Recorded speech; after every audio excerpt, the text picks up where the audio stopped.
Thank you for taking some time to watch these videos. And here at the Green Man, or the Trail of the Green Man, we're always pushing new discoveries forward. And in line with that, I would like to talk about the voyage of the Zeno brothers, published in 1558, about the voyages of Niccolo and Antonio, two brothers who in the 14th century had a voyage of exploration, and in this publication it is broke into a series of letters and a map being published. And this map, it's caused a lot of controversy with islands of non-existence and various other points of the story which are true, especially in the first letters, and then in the second letters, the fabled voyages to North America or Nova Scotia or as far as Labrador being proven as untrue. And what is interesting here is, especially with the date 1558, this is about 20 years or maybe 15, 16 years before the very first green man has been found. So what possible reason could we have to actually to be here? It's a bit of a tough one in how we can try to integrate this part of the story in a small part. You would really have to take a look at the bigger picture. So what we're going to do is just dive right in, and during the story I will help guide towards the relevant parts of the website that is supplemental to what we're going to talk about right now. Now the story base evolves around the meeting of a certain prince. It's supposed, or it's been put forward, that this prince was Henry Sinclair, the Earl of Orkney, although there's no evidence whatsoever to support that. And it takes the name here of, now it's hard to pronounce this name, it's a Zichmni, Zichmni. Now this name was something that really struck with me, that just didn't seem right. Something seemed off with this. So what we're going to do, we are going to take a look at the very first page in this publication that contains this name. And I'll just zoom in for us here. This here, Zichmni, it's the very first time that this name appears in the narrative. And it's here we're going to focus in to see what we can see. What is this page going to allow us to extract? So the first thing I'm going to highlight here is the word torque, T-O-R-C. Now a torque, I can just give you a little description here. A torque is something that's it could be one strand or it could be made up of many strands, and this would be kind of wrapped together, and this is something that would be worn round the neck. So we can see it's a torque, but torque comes from the name turn. This is where this torque comes from, or we get the word turn from. And if we take a look here, just above torque, we do get this design here. I'll zoom in a little bit more. Get a nice close look. This kind of like, it's an and sign, but yet it looks very much like a torque, something that would go round your neck. So we have this T-O-R-C for the word torque, and keeping in mind the idea of turn, which is always very important to us because there always seems to be something that needs to be turned. So if we take a closer look, what we do have is this simple anagram of rose, R-O-S-E. And if we have a look here, we have another S. So what we do have is C-R-O-S-S for cross, but we also have the R-O-S-E for rose. And what this forms is a nice cross on the page for rose cross. And it's made up of torque, meaning to turn. So I was instantly compelled to look further. And it didn't take long to figure out that what we have here is frater, meaning brother of the rose cross. Then just above that, we have I and O. As we have been through many times, we were set off in the hunt for the legendary brother or frater I-O. And here we have here a rose and cross forming this cross on the page.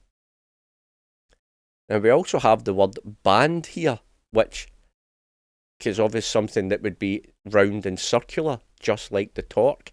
Again, it's something that's helping us to explain what we are taking out as an acrostic or some type of puzzle. There's always something there to explain what we find. And here we have the word, it's not the word, it's forming something else, but we have señor. This could be seen as like in Spanish, like a mister or a master. Now, we also have the word regia. Now, regia could mean two things. It could mean a palace, or it could mean a home of a god. So what could we be getting at here? What is waiting to come out on this page? Now, I'm not going to go into great detail about this yet, because it has to take the form of many parts coming together, just like the torque is made up from many parts. So we're going to have a little look. We've been given the word señor and then regia, and then we have duke, D-U-C, from this word band. Now, a duke is something that, well, the word duke, we take it as something like a royalty or something of great title. But generally, D-U-C, duke, comes from the Latin meaning to lead. So what is it getting at here through these? We have frater I-O, and then we have señor, and regia, and then duke. So what is hanging about in this little area? Surely there's something. And if I just highlight here, this might be jumping to conclusions here, but if we take this letter from duke, and then we take the letters come from the side, what we do get is D, I, V, I, C, I. We're only missing a letter N to get Da Vinci. Now, this Z, if it was turned like the torque, we would have D, I, V, I, N, C, I. Oh, sorry. Let me go through that again. It's D, A for Da, V, I, N, C, I. Da Vinci. Now, this is just, as you could say, it's just like a random name here. Frater I-O, Signor Da Vinci, Frater of the Rose Cross. Surely there's something else in this page that's going to help us cement what we've just found. And I mean not just the fact that we have Signor Da Vinci, but this turning of the N or the Z to make the N. So if we take a little look, here at the side here, we have C, R, O, O, S.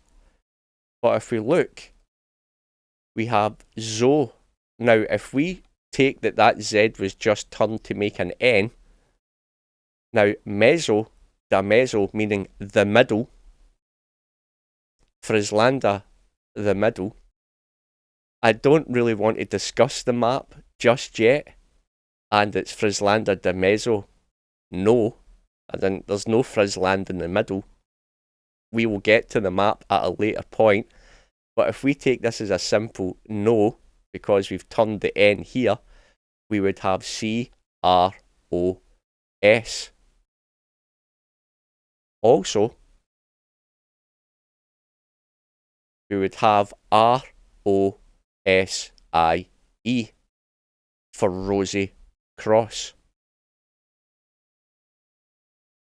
quite interesting. Turning that Z to make an N for no, as in no, we do not use that O. Now, let's hope there's something else that can actually back up what we've just said. It would be very helpful. Here we have Signor. Obviously, we've got rows cross, and on the same line we see another Signor. And here we have da, V-I-C-I-N, da Vic. Now, da Vic is something that in Leonardo's notes he has spelled his own name this way in a shorthand, but this N only has to move to here. The N only has to move past the I and the C to this position between the I and the C to get Da Vinci. Now, if we look at this comma, we can clearly see the two spaces here. If we take another example of a comma, like here, one space. Another example of a comma, one space. Example of the comma, one space. Another example, one space. They're all one spaces. But when we look here, there's clearly enough room as if this N was to be moved to here. And that would make Da Vinci. Another example of Signor Da Vinci. And when we have a look, if we're going to move this N to behind the C, the two letters that it must straddle to get there, it's C and I. C. In the Italian, it is yes. So in this one, we turned the N, well the Z here, to make NO for no. In this one, we move the N, the spaces, and the letters that it crosses over is CI for yes. Signor Da Vinci. What you're probably asking, what has Signor Da Vinci got to do with any of this? Why is he here in a publication from this date? What could be the possible reasons for this gentleman to be mentioned here as a possible brother of the Rosy Cross? What is the connection with this trip to North America? Why is the map have errors? What are these questions? What are the answers to these questions? If you would like to know these answers, come along and join us at the Trail of the Green Man. Come and join the Discord or the Facebook group and help us together figure out these questions. There is so much I would like to share, but please come along, spare some time. Perhaps you have got a good command of the Italian or the Latin, or just enjoy these puzzles. I would like to explain the connection between Da Vinci, Daniel Moglin, and everybody involved so far. Please spare some time, come and help. If you can't spare some time, but you would like to help keep the lights on here at the Trail of the Green Man and fund further investigation, please make a small donation at the website and help us get to the very end of this. Thanks for watching. I hope you enjoyed it.